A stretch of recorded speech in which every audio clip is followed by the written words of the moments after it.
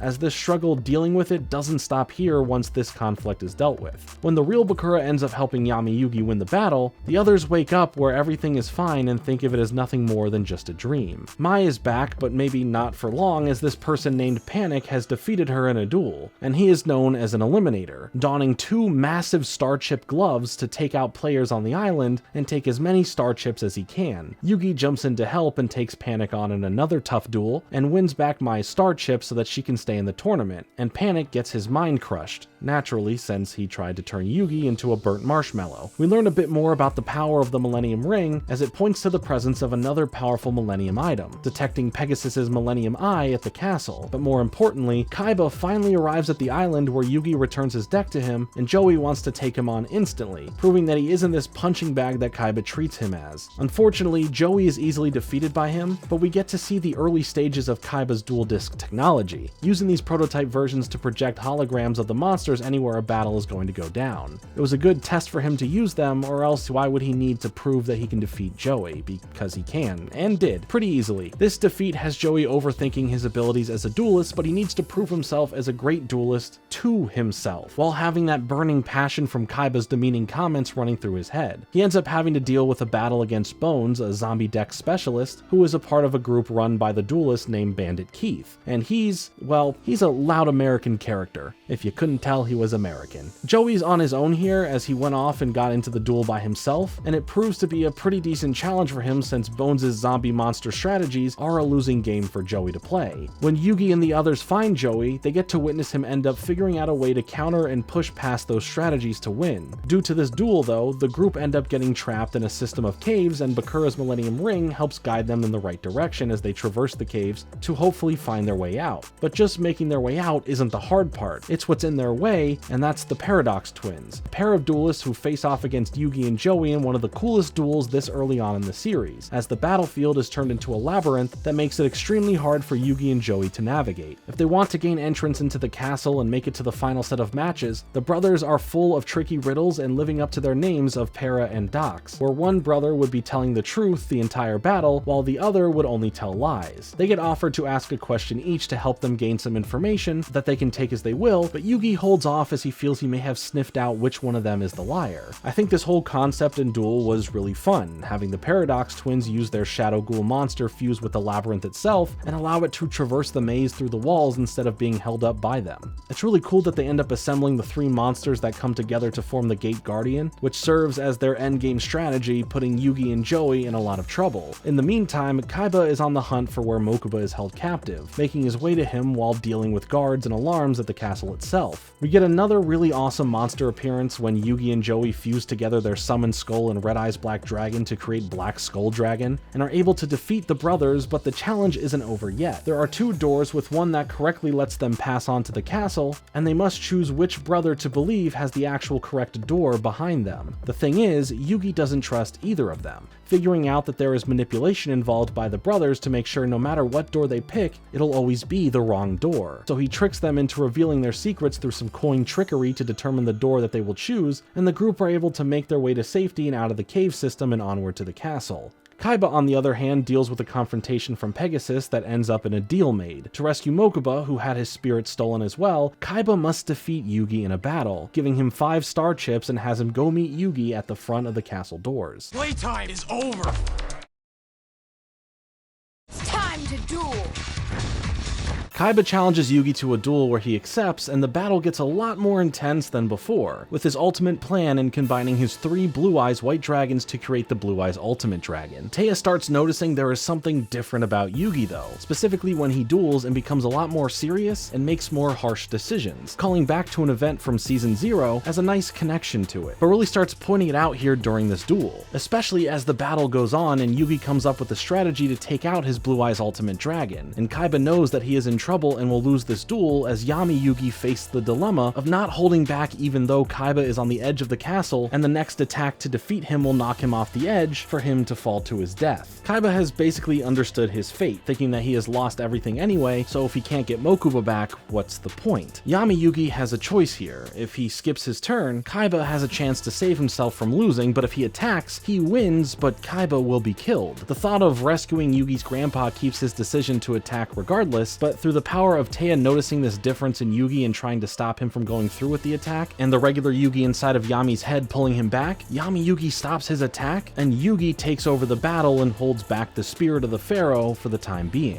Doing this, however, results in Kaiba winning the duel, and Yugi is now stuck with his internal conflict for the actions of the pharaoh, willing to kill Kaiba over a card game even if the souls of both sides' loved ones are on the line. Now, while things seem pretty bad for Yugi as he deals with these issues, Taya ends up stepping in to show the power of friendship as Mai comes back around, and she has more star chips than needed to enter the castle for the final battles, and she's willing to help Yugi by giving him the remaining star chips needed if Taya can beat her in a duel. Even though she isn't the greatest duelist and her deck isn't the strongest, Taya's perseverance to not give up and give it her all for the sake of her friend leads to Mai forfeiting the duel, giving Yugi the star chips so he can now continue his journey to save his grandpa. But on the inside of the castle, Kaiba is ready to have a battle with Pegasus, as everyone else can bear witness to it. Kaiba is determined to take down Pegasus, but thanks to his Millennium Eye and his powerful tactics in battle through the use of his Toon World card, Pegasus ends up defeating Kaiba using his own Blue Eyes White Dragon against him, with the beast being turned into the Blue Eyes Toon Dragon. Kaiba then has his soul trapped in a card as well, and Pegasus is really building up a collection of spirit cards here. As tragic as that is for Kaiba for his journey of trying to save his little brother, it's time to prepare for the final set of duels now as the lineups get announced. Yugi will be taking on Mai, and Joey will be facing none other than Bandit Keith. We also get to see Tristan, Taya, and Bakura doing a little bit of espionage themselves, figuring out that Pegasus was in fact cheating in the duel against Kaiba, but get caught by him as they do so. Luckily, Bakura, or Yami Bakura, comes back out to save them, hitting Pegasus with a blast from his Millennium Ring as we find out that the spirit within it has not left and still wants revenge on the spirit of the pharaoh. Yugi goes on his own trip of realization through a conversation with his grandpa in a dream, knowing that he must stop Pegasus before the whole world is at risk of even greater threats. But for now, now he is on his own without the Pharaoh, trying to play as just his less than confident self, leading to the duel against Mai not going in his favor once they are getting deep into it. He ends up having to work towards a teamwork mentality with the spirit so they can listen to and trust each other. Coming together, the two work as a team and battle with all they got, but Mai proves to be the powerful duelist she has always come off as, using a strong combination of her Harpy ladies and her Harpy's pet dragon to keep Yugi on the ropes, only being able to combat them by bringing out the ritual monster Blackluster Soldier and end up winning the duel where Yugi advances to the finals. Now, Joey needs a chance to shine here as he takes on Bandit Keith, but something's wrong. His entry card has gone missing thanks to Bandit Keith taking it from him without him knowing, and without it, he will be disqualified. When all hope is lost and Joey feels like he was failing Serenity for making it this far just to lose on a technicality and that crushes him, Mai offers hers to him since she is out of the tournament anyway, and maybe she sees Joey in more of a special light here, knowing he has a lot of heart and decided to help him out in the end. And thanks to this, he is able to continue forward for his match where Bandit Keith puts up a strong fight against him thanks to his machine-based monsters. With cards like Metal Zoa, Slot Machine, and Barrel Dragon, Joey is able to stand a chance thanks to having his Red Eyes Black Dragon get its own metal coat, becoming Red Eyes Black Metal Dragon, and I love this design for a Red Eyes variant so much. Ultimately, Bandit Keith has been cheating, keeping the cards he needs for his strategy in his wristband, leading to a disqualification on his part, and then he gets launched into the ocean after he threatens Pegasus' life with not a gun in the US version, and Joey takes the win to move forward. Now we get a real duel between the best of friends, and the finals before facing Pegasus has Yugi take on Joey as they both have their personal reasons for giving it their all to advance on to hopefully win the tournament. Joey ends up pulling off the summoning of Black Skull Dragon when he used Grave Robber to take control of Yugi's summoned skull, which was able to take out Yugi's powerful Gaia the Dragon champion. When Yugi comes up with a strategy to defeat the Black Skull Dragon, Joey tries relying on his Time Wizard and Baby Dragon combo to bring out Thousand Dragon, but through the use of having Dark Magician age into Dark Sage, and then using Monster Reborn to bring back Black Skull Dragon on his side of the field, he's able to defeat Joey in a heartfelt and emotional duel between the two. Yugi refuses to accept Joey's Glory of the King's Hand prize card for the tournament to win the money at the end, knowing that Joey truly needs the money no matter what to help out his sister. It's a great set of episodes that strengthen the bond between Yugi and Joey, as they had to face each other in a situation where the stakes actually matter, while still having that brotherly love and respect towards one another. This leads to another time they duel in Battle City, where the stakes raise even higher, and it's even more emotional than this. But with the duel now over, Yugi has to take on Pegasus, and try to end his evil ways once and for all. His grandpa and both Mokuba and Kaiba are on the line aside from just stopping Pegasus's plans to take over Kaiba Corp. Of course, the duel doesn't go so well for Yugi at first, since there isn't a way to combat Pegasus's Millennium Eye, but he holds his own as much as he can. Tristan tries to help in the meantime, at least getting to where Mokuba is locked up, but has to run and hide from the guards after setting off alarms that alert the guards to where he is. Luckily, Bakura, or Yami Bakura, ends up going after Tristan and helps him escape and deal with the guards for a bit. The duel with Pegasus heats up as Pegasus brings out his favorite strategy of Toon World and the monsters that can come out of this combo. Yugi and Yami Yugi work together to form a strategy where they switch control of who is playing the game and choosing the cards to use in order to confuse Pegasus's Millennium Eye. By the two not knowing the moves they will each make, Pegasus can't predict, know, or expect what will happen. This starts turning the tides of the duel back to Yugi, taking out Pegasus's Toon World strategy, but this triggers Pegasus enough to bring the duel itself to the Shadow Realm. Yami Bakura continues taking out the guards in more vicious ways as Tristan notices that this isn't their regular kind-hearted friend Bakura, but the spirit of the Millennium Ring, and his real plan is to take Mokuba's empty husk of a body for himself to control, threatening Tristan to give Mokuba to him or face dire consequences. In an effort to save Bakura and stop the spirit, Tristan knocks out Yami Bakura so he can take the Millennium Ring off, and then proceeds to chuck it off the roof of the castle somewhere into the woods below, saving Bakura from the spirit and Mokuba from the spirit as well. Yugi himself faces the weight of the Shadow Realm, getting weaker and not being able to fully duel properly here as Yami Yugi tries to protect him by taking over so that Yugi can survive this. But Yugi keeps trying to push through and trying to get past this, but ends up passing out from the strain of it all, leaving Yami Yugi alone to deal with Pegasus. But now when Pegasus can read his mind again, the power of friendship gets in the way as the strength of Yugi's friends and the spiritual help from his grandpa help block Pegasus from cheating any further, allowing Yami Yugi to bring out the Magician of Black Chaos and finish off Pegasus once and for all, bringing Yugi back from the near Shadow Realm death as the realm disappears. But now Pegasus has disappeared and they need to make sure the souls of those taken are returned. Tristan explains to the group what happened with Bakura and the Millennium Ring, and as Bakura wakes up and hears what Tristan had to do, he understands why he got rid of it. Now they all head to find Pegasus while Bakura sticks around for a moment, and the Millennium Ring everything reappears around him, showing that you simply just can't get rid of Yami Bakura. His only focus now is to get the Millennium Eye from Pegasus overtaking Mokuba's body, since he knows Mokuba's soul is going to be freed and delivered back to it momentarily. Pegasus had snuck back to his private quarters and thinks over his loss against Yugi, but keeps his promise and releases everyone's spirits back to their bodies, only to be confronted by Yami Bakura challenging him to a shadow game, Millennium Item versus Millennium Item, defeating Pegasus and stealing the Millennium Eye. Yugi and friends find where Pegasus was, only to find him being carried away by his guards as they find a diary left there that digs into his past a bit. Taya reads from it to learn about a girl Pegasus met as a teenager and how eventually they were going to get married, but at some point she became sick and sadly passed away, leading Pegasus on a journey around the world to find some sort of way to bring her back, bringing him to Egypt where he met a mysterious man named Shadi, a guardian of the Millennium Items, and how his destiny led him to be tested by the Millennium Eye, going through an actual compatibility test with it and finding out that yes, he is compatible with it, allowing him to see visions of his loved one with the future of his plans to somehow physically bring back his love through the fusion of the Millennium Items and Kaiba's virtual technology. Shadi then appears before Yugi, using the Millennium Key to enter his mind, seeing the split of Yugi and the spirit of the Pharaoh, and having words with the spirit regarding the stealing of the Millennium Eye, and the dangers of whoever stole it and what it could cause. The spirit of the Pharaoh seems to not fully know his own past or the truth of his own origins, as we dig through these secrets and learn more about the Shadow Games and how they were played back in ancient times. It's a cool exploration of figuring out that Yugi is the chosen one fit to wear the Millennium Puzzle and now save the world from greater chaos, leaving off on this moment that Yugi is told about his larger purpose, as he is a major piece of the puzzle himself when it comes to the evil and chaos that are on their way. This whole walk through Yugi and the spirit's mind started opening up the bigger picture for the rest of the series, and to who this spirit in the puzzle truly is, making sure you know that just because the Duelist Kingdom arc is coming to a close, that the overall story is far from over.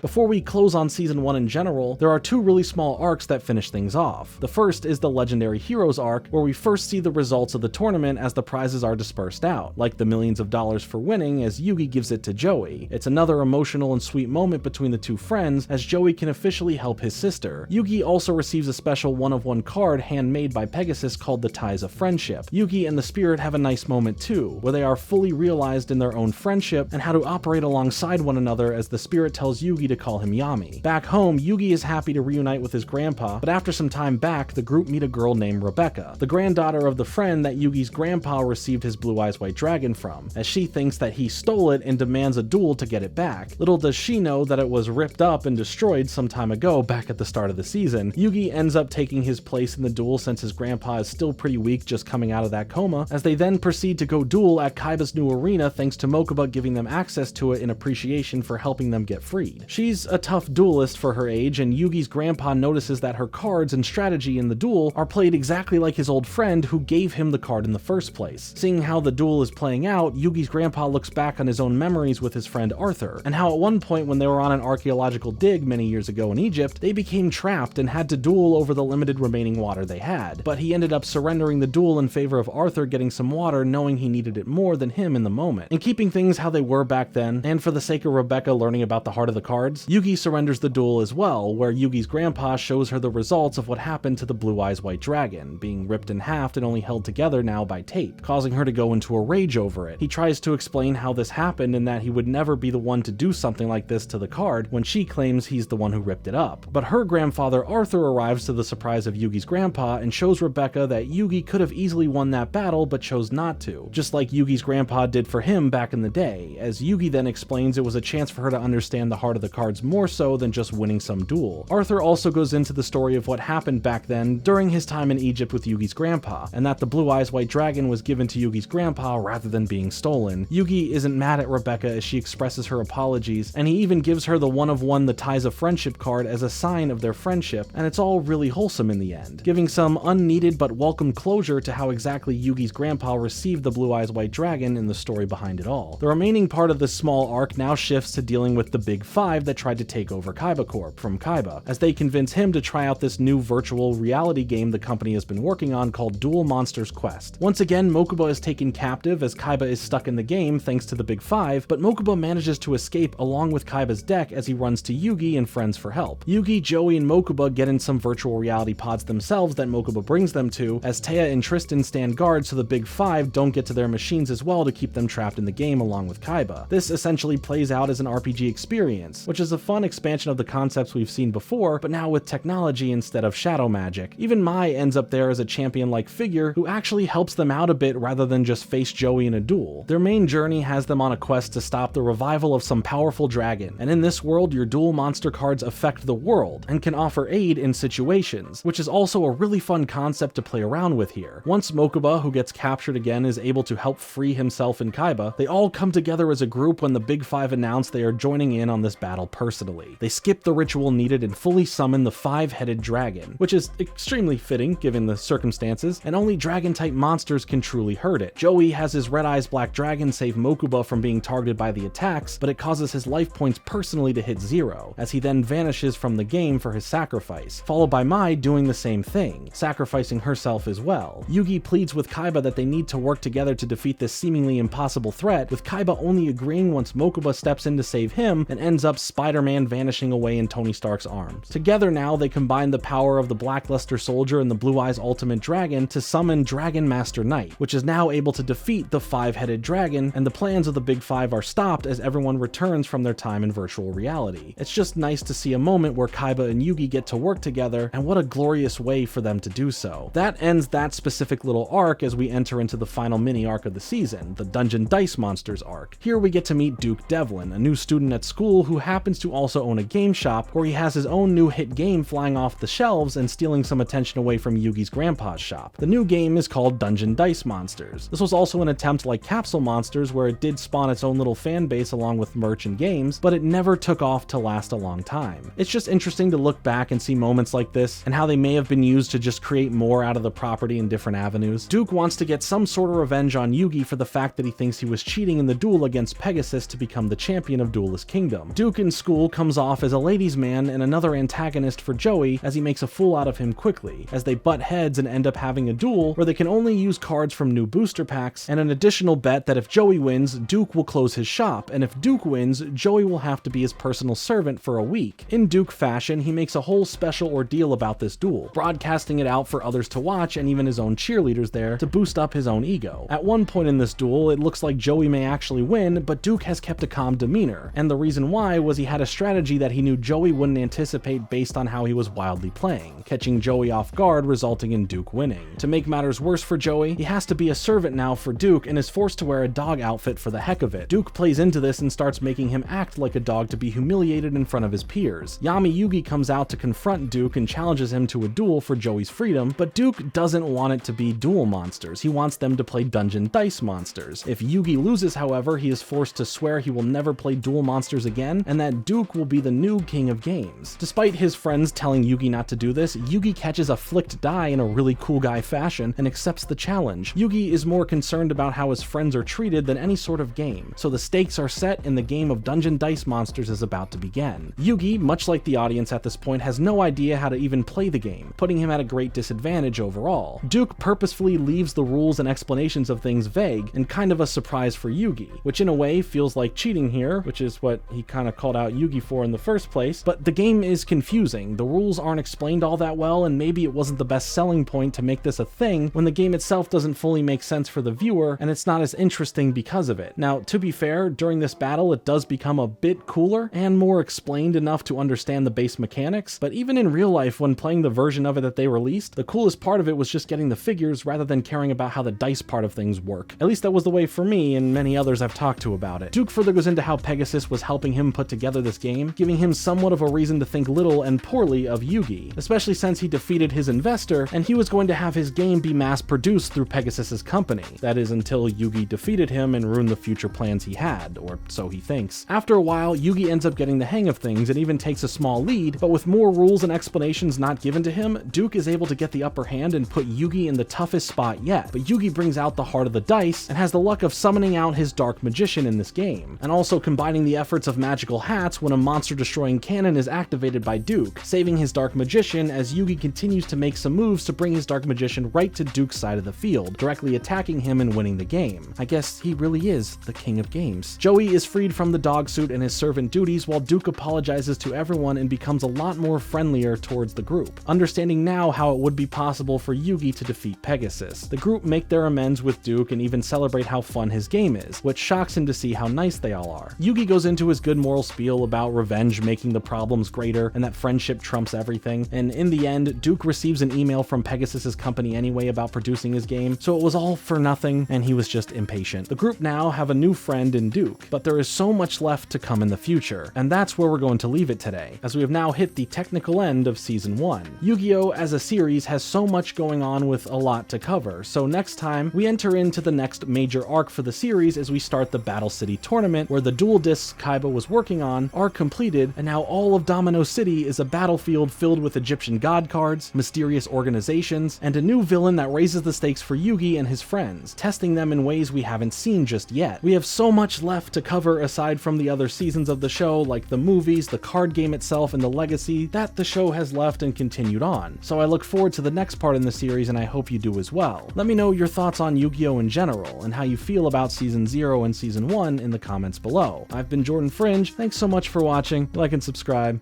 Later.